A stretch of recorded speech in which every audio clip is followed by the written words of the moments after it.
Celanova surgió como ciudad en torno a un monasterio, caso corriente en otras ciudades monacales gallegas como Meira, Lourenzá o Sobrado, poblaciones que con el tiempo fueron configurando su trazado a base de urbanizar los caminos que llegaban hasta la fundación religiosa. Ante el monasterio se extiende la Plaza Mayor, centro vital y urbano de la villa, desarrollándose la población histórica de forma prácticamente longitudinal.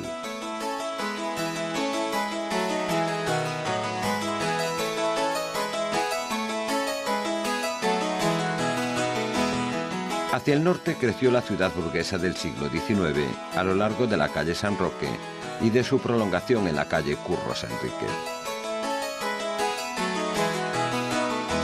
En ellas encontramos hermosos ejemplos de arquitectura ecléctica, con galerías que se caracterizan en Celanova por estar alineadas con el muro de la fachada y no sobresalir del mismo. Algún edificio resta aún del siglo XVIII, con sus característicos balcones de cantería, como la casa número 5. En otras aparecen miradores metálicos, casa número 13, o simples galerías de madera.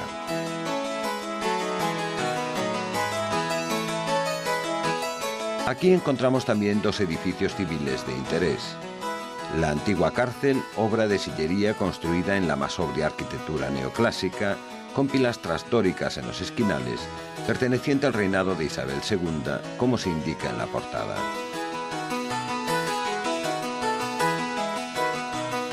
El siglo XX está representado por el mercado. Sencillo edificio en el que merecen reseñarse sus dos portadas, construidas en cantería en 1933, con formas geométricas propias del Art Déco, estilo cosmopolita de la época de su construcción.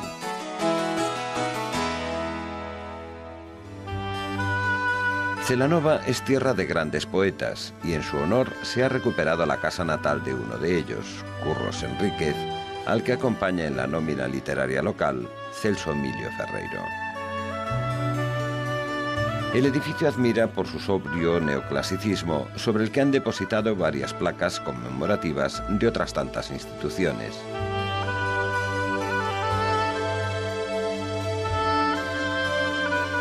Celanova tiene a honra ser la patria de Curros, autor de Aires da Miña Terra, publicado en 1880, que además de consagrar definitivamente a su autor, se convirtió en uno de los libros básicos más populares del Rexurdimento. Emigrado a Cuba, participó activamente en la creación de la Academia Galega, proponiendo a Manuel Murguía para presidirla. El escultor Asorey realizó en bronce el busto del poeta, que sobre un sencillo pedestal eleva su mirada sobre los árboles de la Alameda. Como toda población que se precie, Celanova tiene su espacio urbano de paseo y ocio. Una pequeña alameda formada por 4 hileras de 8 enormes plátanos, cuyas ramas se han trenzado en el aire formando un auténtico salón vegetal abovedado.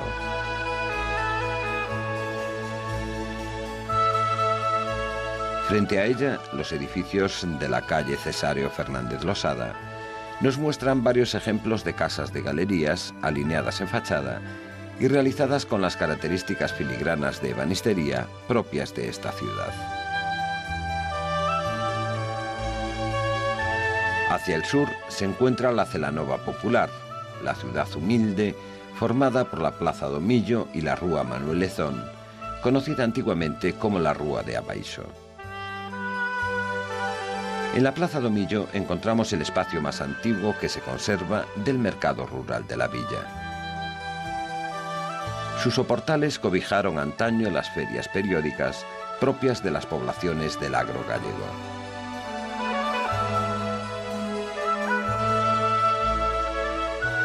Pero la calle más pintoresca es sin duda la antigua Rúa de Abaixo, donde se agrupan de forma alineada interesantes ejemplos de arquitecturas populares de considerable antigüedad.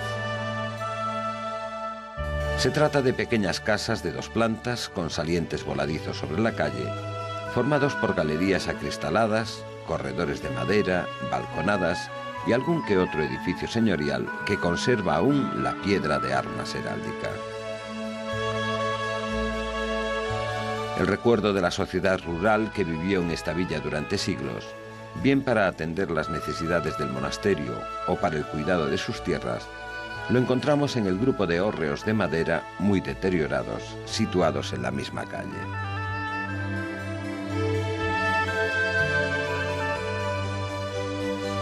Celanova tiene dos lavaderos públicos, uno descubierto en la plaza de San Roque junto a la fuente y otro mucho más grande que atendía a la población popular asentada en el sur de la villa.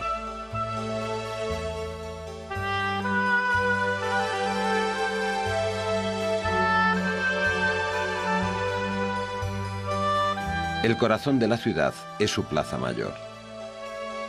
Surgida ante la monumental fachada del monasterio, delimita una espaciosa área rectangular, paso obligado para la comunicación entre las distintas zonas de la población.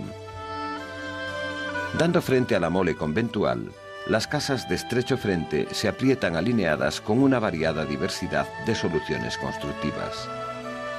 Las más interesantes son, naturalmente, las casas de galerías, donde volvemos a encontrar las carpinterías más decoradas de Galicia, construidas con auténticos encajes de madera.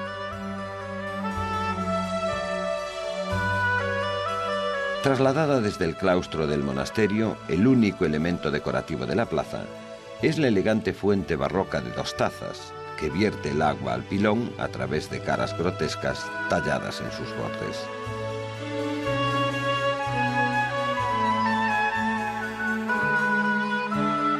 Celanova es ciudad de un solo templo, la monumental iglesia de su monasterio.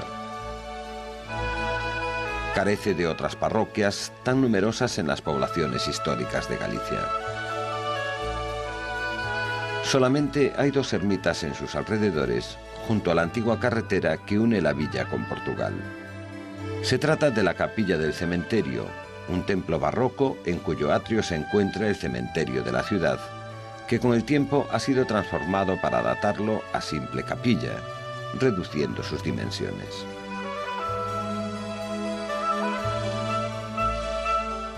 No lejos de allí se encuentra la ermita de la Encarnación, pequeño templo rodeado de un atrio arbolado con la compañía de varios hórreos de madera. La proyectó y construyó el arquitecto orensano Daniel Vázquez Bulías en 1917, y no, como erróneamente se cree, don Antonio Palacios. Los únicos elementos decorativos que encontramos son el porche sobre pilares de cantería, la espadaña de acusado perfil neogótico y las ventanas geminadas de sus muros, todo ello en estilo ecléptico.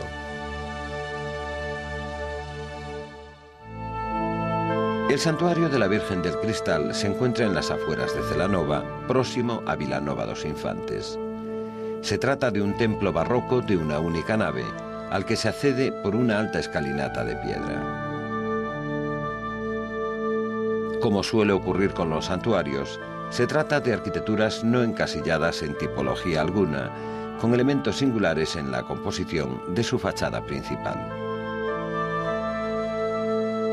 Dicha fachada encierra entre dos altas pilastras una portada con frontón partido y hornacina para la imagen de la Virgen. Sobre la cornisa campean dos extrañas torres circulares ciegas, enmarcando una espadaña central con forma de linterna y cúpula.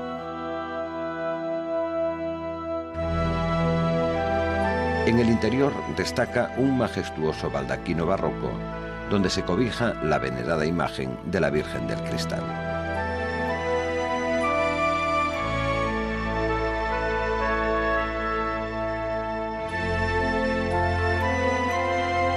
Se trata de un vidrio de pequeñas dimensiones en cuyo interior, inexplicablemente, aparece reproducida la imagen de la Virgen Dolorosa. No existe posibilidad de abrir el cristal ni justificación lógica de la presencia interior de la pintura. Su legendaria aparición ha dado pie a devociones multitudinarias desde el siglo XVII y a poemas del mismo Curres Enríquez, pertinaz anticlerical, que se hizo eco de anteriores cantares y romanzas populares.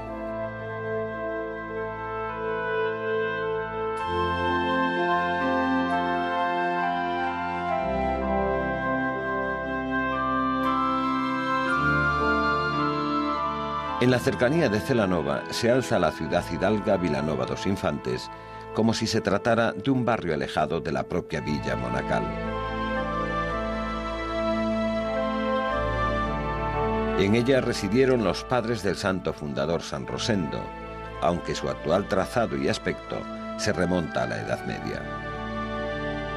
Fernando de Castro, adelantado de Galicia de don Pedro I, rey de Castilla, perdió la posesión de Vilanova cuando Enrique II se hizo con el trono, despojando a su linaje de todas sus posesiones gallegas, cediéndole esta villa con su castillo a Juan Rodríguez de Viedma, en la ciudad de Medina del Campo, el 22 de abril de 1369.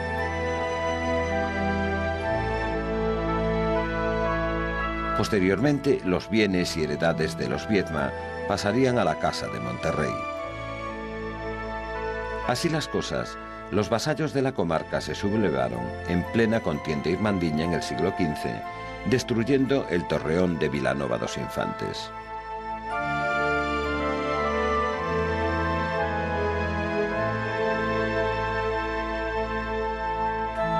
La villa fortificada jugó un importante papel en las contiendas con Portugal de los siglos XVII y XVIII, como enclave defensivo ante posibles incursiones hasta Celanova, cosa que no llegó a suceder. La restauración de que fue objeto a finales del siglo XX la ha convertido en un importante centro cultural y expositivo. En Vilanova encontramos ejemplos del antiguo caserío de origen medieval, con construcciones nobiliarias y populares levantadas con estructuras de cantería y de madera.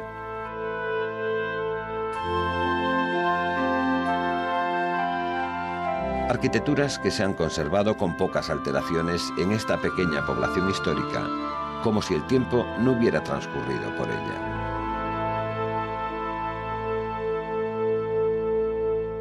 Las comunidades mozárabes, formadas por cristianos que vivían en territorios de la España musulmana, conservaron durante siglos su religión y costumbres propias.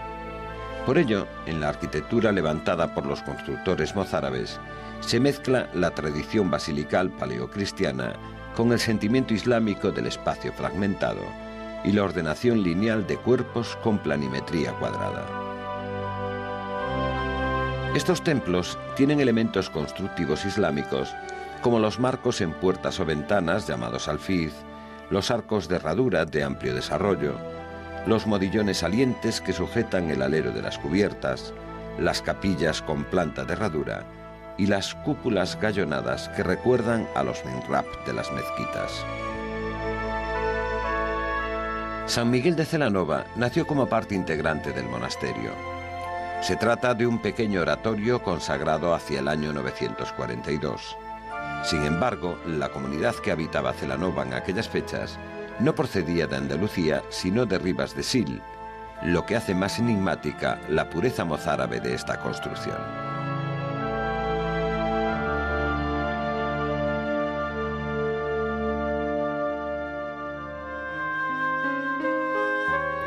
Celanova es una ciudad y un territorio surgido de un monasterio a su servicio y para su mantenimiento durante siglos. El edificio actual consta de templo y dependencias monásticas en un excelente estado de conservación.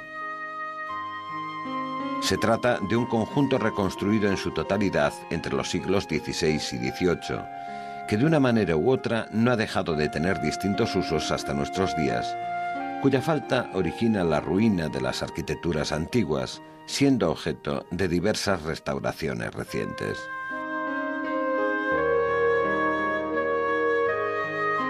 El monasterio fue fundado personalmente por San Rosendo en el año 936, acogiéndose a la orden benedictina.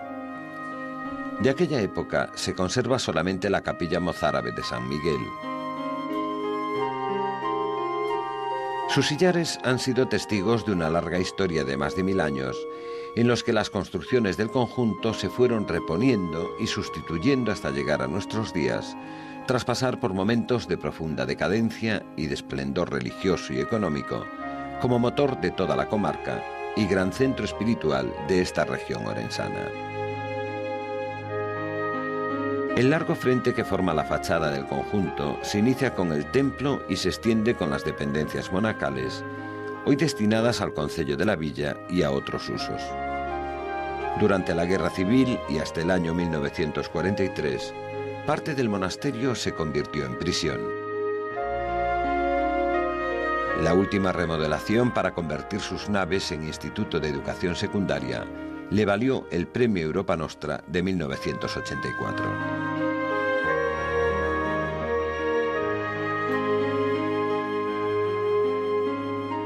La transformación se inició, como en otros monasterios gallegos reformados, en el cuerpo bajo del claustro procesional, donde durante el siglo XVI se levantó una estructura de bóvedas nervadas con detalles decorativos platerescos.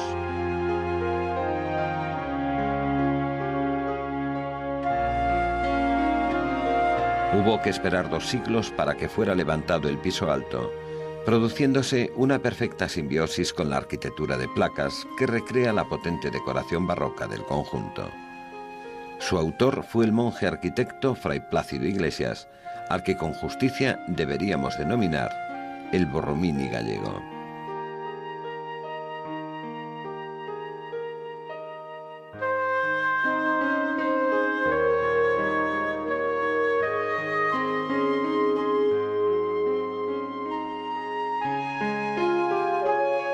El segundo claustro, surgido de las necesidades generadas por el aumento de vocaciones y el auge de la vida monástica, se inició a finales del siglo XVII, aunque no fue concluido hasta 1727.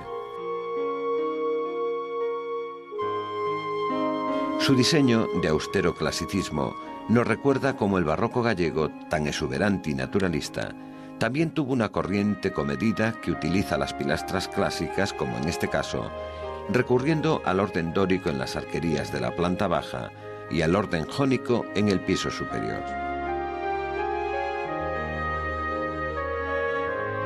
Es conocido como claustro del Poleiro, por la enorme balconada o corredor, apoyado en ménsulas que recorre sus muros interiores para dar acceso a las celdas de los monjes. Semejantes construcciones conventuales de tan aparatosas dimensiones tienen obligadamente en las escaleras de ambos claustros y de la portería ejemplos destacados de la mejor arquitectura. Uniendo ambos claustros se encuentra la biblioteca monástica con librerías de madera de castaño en cuerpos rectangulares separados por pilastras barrocas bajo un techo abovedado con casetones. También pertenecen a los monasterios los mejores ejemplos de cocinas de la historia de la arquitectura. Los cistercienses crearon un prototipo de cocina con una gran campana central, bajo la cual se cocinaba a diario para gran cantidad de comensales. Ese mismo modelo lo encontramos en Celanova, donde el espacio se divide en 9 tramos abovedados, dejando abierto el central para el tiro de humos.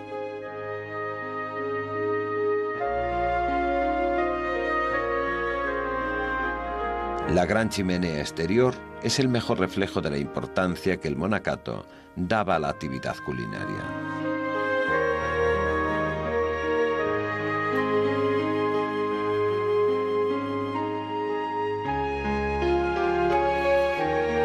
La fachada de la iglesia es la pieza más interesante de todo el frente monacal. El primitivo templo era una construcción románica a la que se le sustituyó la fachada por la actual estructura barroca a partir del año 1643.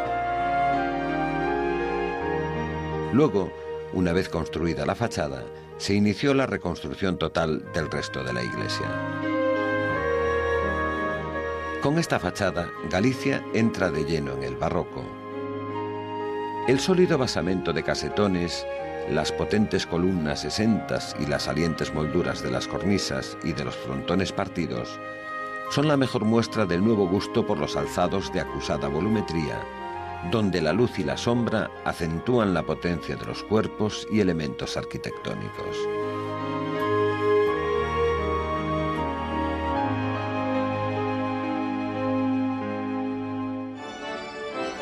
La iglesia se terminó de construir en 1653, siendo uno de los primeros grandes templos gallegos que se construyó con toda la elegancia decorativa del estilo barroco. Su interior es una obra maestra del arquitecto santanderino Melchor de Velasco, con planta de 3 naves longitudinales y un crucero transversal.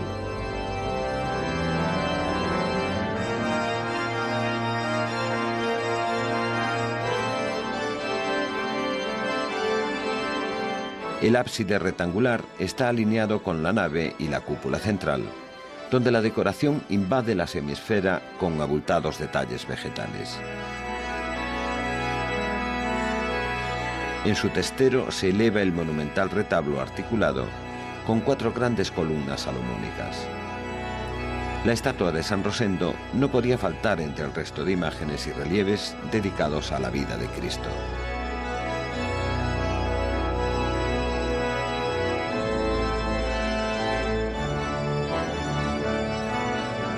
Una balconada recorre todo el muro de la iglesia, cuyo centro está ocupado por el coro bajo, también barroco, atribuido al maestro Castro Canseco, mientras que sobre el tramo final de la nave mayor se levanta el coro alto con una sillería más antigua, tallada a finales del siglo XV.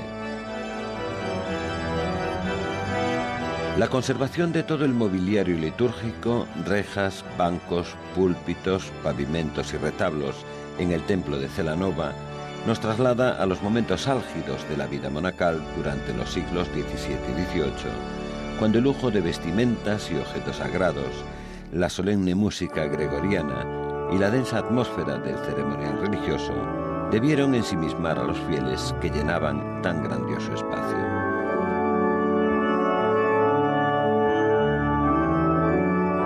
Nunca los hombres habrían sentido una sensación tan sublime en un marco arquitectónico acorde con el emocionante espectáculo sagrado.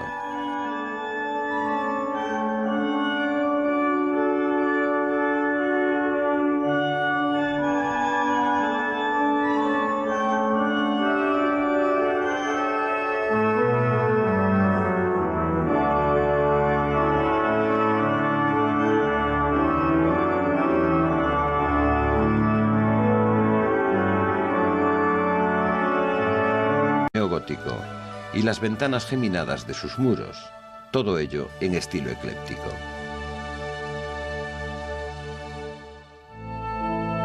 El santuario de la Virgen del Cristal se encuentra en las afueras de Celanova, próximo a Vilanova dos Infantes. Se trata de un templo barroco de una única nave, al que se accede por una alta escalinata de piedra. Como suele ocurrir con los santuarios, se trata de arquitecturas no encasilladas en tipología alguna, con elementos singulares en la composición de su fachada principal.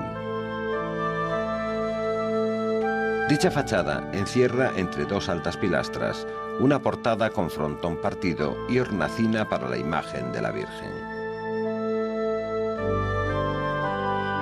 Sobre la cornisa campean 2 extrañas torres circulares ciegas, enmarcando una espadaña central con forma de linterna y cúpula.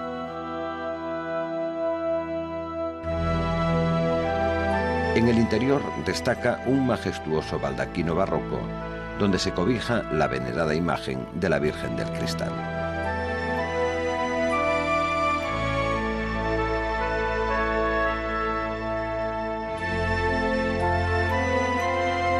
Se trata de un vidrio de pequeñas dimensiones en cuyo interior, inexplicablemente, aparece reproducida la imagen de la Virgen Dolorosa. No existe posibilidad de abrir el cristal ni justificación lógica de la presencia interior de la pintura. Su legendaria aparición ha dado pie a devociones multitudinarias desde el siglo XVII y a poemas del mismo Curres Enríquez, pertinaz anticlerical, que se hizo eco de anteriores cantares y romanzas populares.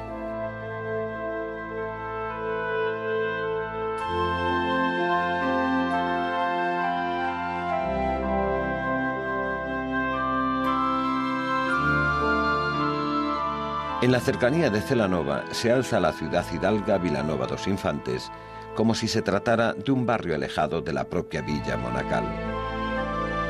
En ellas encontramos hermosos ejemplos de arquitectura ecléctica, con galerías que se caracterizan en Celanova por estar alineadas con el muro de la fachada y no sobresalir del mismo. Algún edificio resta aún del siglo XVIII, con sus característicos balcones de cantería, como la casa número 5. En otras aparecen miradores metálicos, casa número 13, o simples galerías de madera.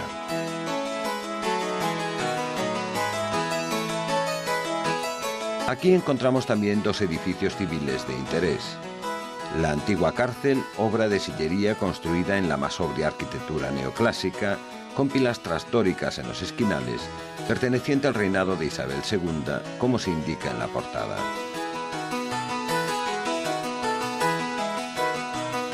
El siglo XX está representado por el mercado. Sencillo edificio en el que merecen reseñarse sus dos portadas, construidas en cantería en 1933, con formas geométricas propias del Art Déco, estilo cosmopolita de la época de su construcción.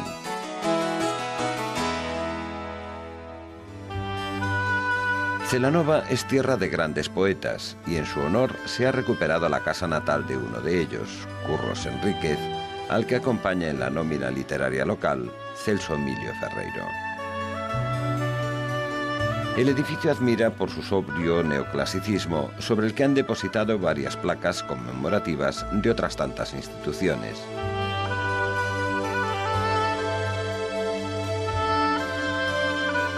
Celanova tiene a honra ser la patria de Curros, autor de Aires da Miña Terra, publicado en 1880, que además de consagrar definitivamente a su autor, se convirtió en uno de los libros básicos más populares del Rexurdimento. Emigrado a Cuba, participó activamente en la creación de la Academia Galega, proponiendo a Manuel Murguía para presidirla. El escultor Asorey realizó en bronce el busto del poeta, que sobre un sencillo pedestal eleva su mirada sobre los árboles de la Alameda. Como toda población que se precie, Celanova tiene su espacio urbano de paseo y ocio. Una pequeña alameda formada por 4 hileras de 8 enormes plátanos, cuyas ramas se han trenzado en el aire formando un auténtico salón vegetal abovedado.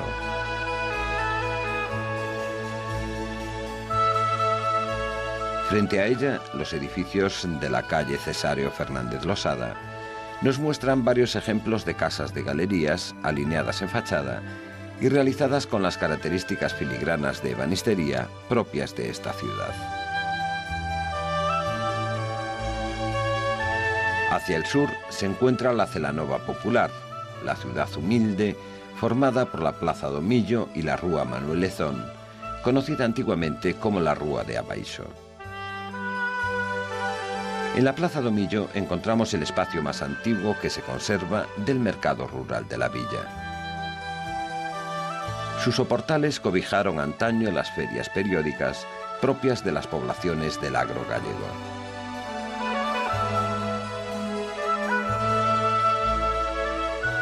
Pero la calle más pintoresca es sin duda la antigua Rúa de Abaixo, donde se agrupan de forma alineada interesantes ejemplos de arquitecturas populares de considerable antigüedad. Se trata de pequeñas casas de 2 plantas con salientes voladizos sobre la calle, formados por galerías acristaladas, corredores de madera, balconadas y algún que otro edificio señorial que conserva aún la piedra de armas heráldica. El recuerdo de la sociedad rural que vivió en esta villa durante siglos, bien para atender las necesidades del monasterio o para el cuidado de sus tierras, lo encontramos en el grupo de hórreos de madera muy deteriorados, situados en la misma calle.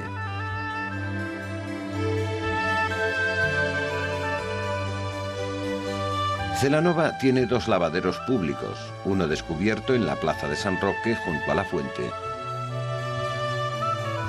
y otro mucho más grande que atendía a la población popular asentada en el sur de la villa.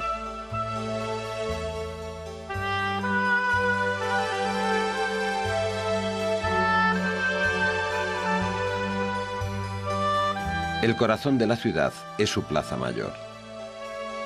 Surgida ante la monumental fachada del monasterio, delimita una espaciosa área rectangular, paso obligado para la comunicación entre las distintas zonas de la población. Dando frente a la mole conventual, las casas de estrecho frente se aprietan alineadas con una variada diversidad de soluciones constructivas. Las más interesantes son, naturalmente, las casas de galerías, donde volvemos a encontrar las carpinterías más decoradas de Galicia, construidas con auténticos encajes de madera.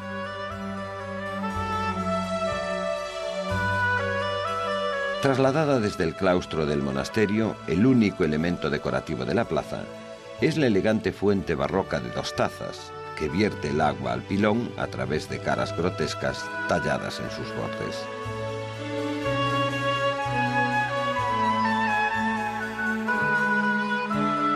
Celanova es ciudad de un solo templo, la monumental iglesia de su monasterio. Carece de otras parroquias tan numerosas en las poblaciones históricas de Galicia. Solamente hay 2 ermitas en sus alrededores, junto a la antigua carretera que une la villa con Portugal. Se trata de la capilla del cementerio, un templo barroco en cuyo atrio se encuentra el cementerio de la ciudad, que con el tiempo ha sido transformado para datarlo a simple capilla, reduciendo sus dimensiones.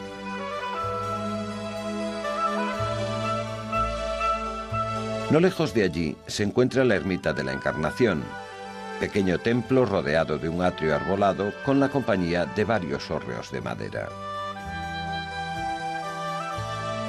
La proyectó y construyó el arquitecto orensano Daniel Vázquez Gulías en 1917, y no como erróneamente se cree, don Antonio Palacios. Los únicos elementos decorativos que encontramos son el porche sobre pilares de cantería, la espadaña de acusado perfil.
Celanova surgió como ciudad en torno a un monasterio, caso corriente en otras ciudades monacales gallegas como Meira, Lourenzá o Sobrado, poblaciones que con el tiempo fueron configurando su trazado a base de urbanizar los caminos que llegaban hasta la fundación religiosa.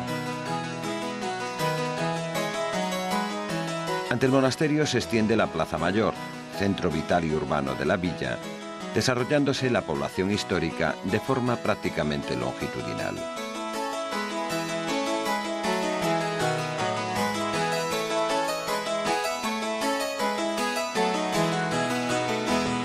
Hacia el norte creció la ciudad burguesa del siglo XIX a lo largo de la calle San Roque y de su prolongación en la calle Curros Enrique.